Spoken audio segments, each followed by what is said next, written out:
Comrade సత్యం, comrade సత్యం, పూజ్వా కోట్లు, comrade సత్యం, comrade సత్యం, పూజ్వా కోట్లు, పూజ్వా కోట్లు, కామ్రేడ్ సత్యం, కామ్రేడ్ సత్యం, కామ్రేడ్ సత్యం.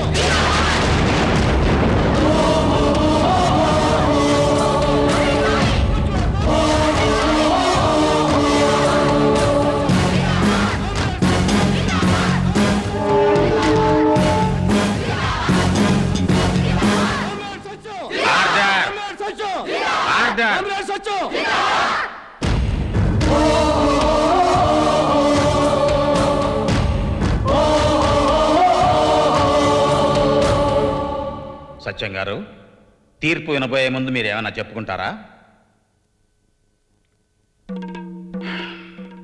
సత్యం అనే పేరు గల ఈ విప్లవకారుడు ఒకప్పుడు మామూలు బడిపంతులు.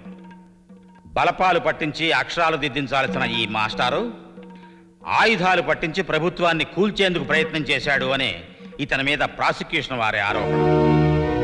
క్రూర మృగాల నుంచి తమను తాము కాపాడుకోవటం మాత్రమే తెలిసిన అడవి బిడ్డలకు దోపిడీదారుల బారి నుంచి ఎలా తప్పించుకోవాలో నేర్పాడని, వాళ్ళని ఎలా వేటాడాలో చెప్పాడని, రైతు కూలీల్ని పేద రైతుల్ని భూస్వాముల మీద తిరగబడేలా చేశాడని ఇతని మీద అభియోగం.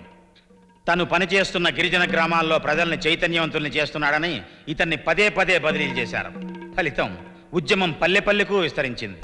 ఏ ప్రభుత్వోద్యోగి అయినా ఇంక్రిమెంట్లకు ఆశపడతాడు, ప్రమోషన్ల కోసం ఎదురు చూస్తాడు. కానీ ఈ మాస్టారు ఆశపడింది ప్రజలు చైతన్యవంతం కావాలని, ఎదురు చూసింది అంతరాలు లేని ఆదర్శ సమాజం రావాలని. తప్పులందరూ చేస్తారు, కానీ త్యాగాలు కొందరు మాత్రమే చేస్తారు. సత్యం చేసింది తప్పు అని చట్టం అంటోంది. సత్యమన్న మా దేవుడని ప్రజలందరూ అంటున్నారు. Order, order. గత 6 నెలలుగా ఈ కోర్టు ఆవరణ అంతా సత్యం జిందాబాద్, సత్యం జిందాబాద్ అన్న నినాదాలతో ప్రతిధ్వనించింది. నా జీవితంలో ఈ కేసు విచారణ ఒక బాధాకరమైన సంఘటన. అందుకే ఈ కేసు చరిత్రలో చిరస్థాయిగా నిలిచిపోతుంది. సత్యం చేసిన పనులన్నీ మానవతా దృష్టితో మంచి పనులే అయినప్పటికీ చట్టం దృష్టిలో మాత్రం అవి నేరాలు. అందుకే ఐపీసీ సెక్షన్ 302 ప్రకారం ముద్దాయి సత్యానికి ఉరిశిక్ష విధిస్తున్నారు. ఉరి కయ్యల జనసాలల విప్లవాన్ని ఆపలేవు, విప్లవాన్ని, విప్లవాన్ని, విప్లవాన్ని, విప్లవాన్ని.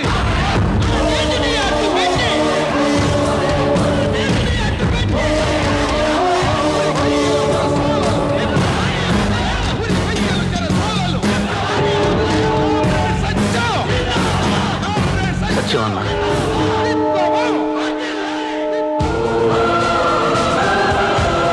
సత్యాన్ని పిలుచుకురా. అమ్మో, అతను ఉరిశిక్ష పడ్డ తీవ్రవాది సార్. ఆడి హిస్టరీ మొత్తం మాకు తెలుసయ్యా. పిలుచుకురా. ఇదిగో వచ్చేటప్పుడు అని కింద నుంచి పైదాకా బాగా చెకింగ్ చేయి. గోల్డ్ గిన్నె పెంచుకుని ఉంటాడేమో, కట్టింగ్ చేసి తీసుకురా. లేకపోతే ఆడు పుల్లాగా మీద పడి రెక్కేస్తాడు. ఎలా? తెలుగు సంస్కృతి, మార్క్సిజం ప్రభావం. సత్యం గారు, మిమ్మల్ని హోమ్ మినిస్టర్ చెంగల్ రాయుడు గారు రమ్మంటున్నారు. వాడు నీకు హోమ్ మినిస్టర్, నాకు కాదు. నేను రావాల్సిన అవసరం లేదు. వెళ్ళు. వస్తున్నాడా? రానన్నాడు సార్. వస్తే ఆడు తీవ్రవాది ఎందుకు అవుతాడు? నాలాగా రాజకీయ నాయకుడు అయ్యి ఉండేవాడు. మనం వెళ్దాం పదా. మీరెందుకు సార్, చీప్ అయిపోతారు. ఇప్పుడు కాస్ట్లీగా ఉన్నా ఉంటాయా? ఇక్కడ షివరింగ్ వస్తుంది. ఆడెవడో ఫోన్ చేసి సత్యాన్ని ఊరిదీసే లోపు పబ్లిక్ గా మిమ్మల్ని చంపేస్తాను అంటున్నాడు. బెదిరింపు కాల ఉంటుంది సార్. పోయేది నా ఫ్యానాలే కదా, నీకు అట్టగా అనిపిస్తుంది. వెళ్దాం పదా. తాళం వేసిందిలే. అడ్డెడ్డెడ్డెడ్డెడ్డెడ్డెడ్డె ఐసు గదిలో పడుకున్నట్టుగా చల్లగా ఉంది కదా. ఇంకెంతకాలం ఈ భోగం. నీతో పాటు నీ ఉద్యమం కూడా చల్లబడిపోతుందిగా. హోమ్ మినిస్టర్ని, హోమ్ మినిస్టర్ని అనవసరంగా జనాలు ప్రాణాలు తీయకుండా మీ వాళ్ళని లొంగిపోమని నువ్వు ఒక పేపర్ స్టేట్మెంట్ ఇవ్వరాదు? మా వాళ్ళు లొంగిపోతే హిట్ లిస్ట్ లో ఉన్న నీ ప్రాణాలు కాపాడుకోవాలనా? నీలాంటి ప్రజాద్రోహులను మా విప్లవకారులు వస్తున్నాడు. నేను ఒక మాట చెప్తాంట. నీకో జెండా ఉంది, నాకో జెండా ఉంది. ఈ దేశంలో ప్రజాస్వామ్యం ఉంది, ఎలక్షన్లు ఉన్నాయి. గెలిచి సీఎం అయిపోకూడదు? ఇప్పుడున్న వాళ్ళు ఏమి ఎలగబెడుతున్నారు? అంత జగతానొద్దులేప్పా. కనీసం మీ వాళ్ళ ఆయుధాలు కింద పడేయమని కూడదు. మీరు పేదోళ్ళకు భూములు పంచేయకూడదు. అదట్టా కుదురుదప్ప. మరి ఇదట్టా కుదురుదప్ప. సత్యమన్నా, నా మాట విన్నావంటే నీకు ఉరిశిక్ష రద్దు చేయించేస్తా. ఆ మాట అన్నావంటే చెప్పుచ్చు కొడతా. అబ్బో ఎంత ముందు వింటయ్యా అయినా నన్ను ఒక్కడిని చంపేస్తే విప్లవం వచ్చేస్తా. రాష్ట్రానికి పట్టిన పేడ వదులుతుంది. వెళ్ళ. శభాష్ సత్యం అన్నా, శభాష్. ఈయన ఇక్కడే ఉన్నాడా అన్నా? మా మంత్రికి బాగా బుద్ధి చెప్పావన్నా. 3 సార్లు ఎన్నుకున్నాం, ఒక్క మంచి పని చేసిన పాపాన పోలేదు. పాపమో పుణ్యమో చూడటానికి నువ్వు బయటకు వస్తే కదా రాములయ్యా. తమరు ఇక్కడే వచ్చి చూపిస్తాం పా. ఆ, ఆ, ఆ.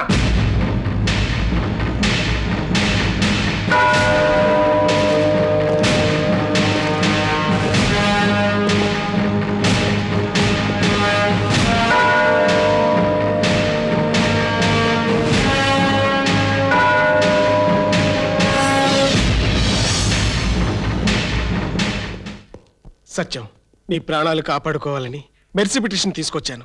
మెర్సిపిటేషన్, క్షమాభిక్ష నాకు అక్కర్లేదు. నీ ప్రాణాలు నీకక్కర్లేకపోయినా మాకు కావాలి. కనీసం నీ భార్య బిడ్డలకైనా కావాలి. సంతకం పెట్టు ప్లీజ్. నీ మాట విని సంతకం చేస్తే అప్పుడు నేను నిజంగా చచ్చిపోయినట్లే.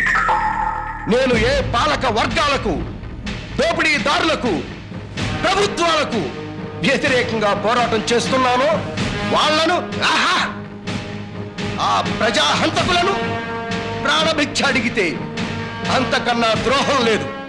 ప్రజలు నన్ను క్షమించరు. ప్రజలు ఎవరయ్యా ప్రజలు? వీళ్ళంతా స్వార్థపరులు. మీ మాటలు వింటారు, పాటలు వింటారు, మీరు చేసే త్యాగాలు గొప్పవని మిమ్మల్ని పొగుడుతారు.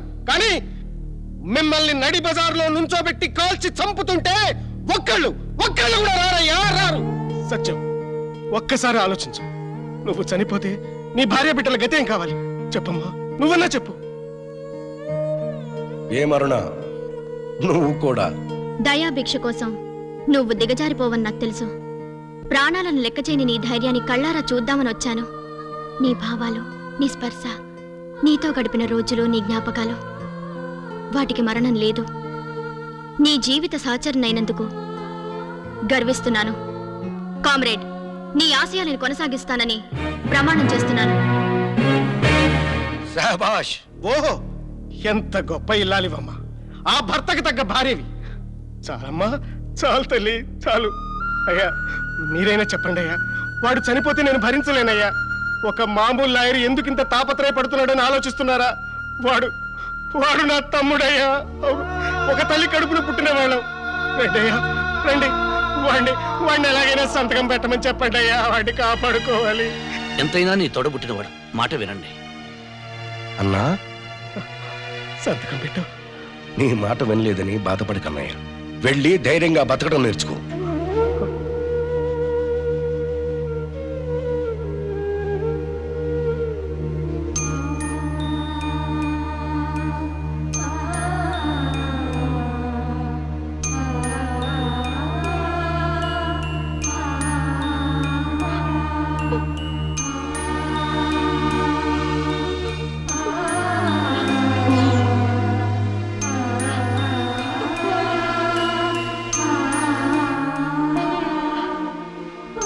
సెలవు.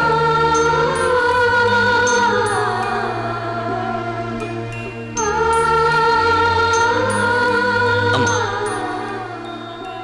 మీ నుండి ఈ సమాజం నేర్చుకోవాల్సింది చాలా ఉంది.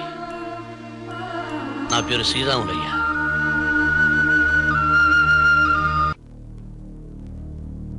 చరిత్ర సృష్టించవలసిన మనుషులు కంటతడి పెట్టకూడదు. ఈ దేశంలో 180% మంది ఈ నేల తల్లిని నమ్ముకు బ్రతుకుతున్నారు. కానీ ఆ నేల తల్లి మాత్రం కొందరి స్వార్థపరుల గుప్పెట్లో ఉంది. భూమంటే కేవలం మట్టి కాదు, భూమంటే బువ్వ వస్తుంది. బువ్వతో పాటు సంపద, ఆత్మగౌరవం, సంస్కృతి పెరుగుతుంది. అందుకే ముందు ఆ భూమిని భూస్వాముల గుప్పెట్ నుంచి విడిపించాలి. రాయలసీమలో అనంతమైన దరిద్రం ఉంది, భూమి ఉంది, ఆయుధం చేపట్టగల చేవగల ప్రజలు ఉన్నారు. కానీ వాళ్ళల్లో సరైన చైతన్యం లేక భూస్వాముల ఫ్యాక్షనిస్టుల ముఠా తగాదాల్లో చేరి వాళ్లను వాళ్లే నరుక్కుంటున్నారు. ఆ ప్రజలను చైతన్యవంతులను చేయి, విప్లవ మార్గంలో నడిపించు. భూ విముక్తి పోరాటానికి నాంది పలుకు కామ్రేడ్, నాంది పలుకు.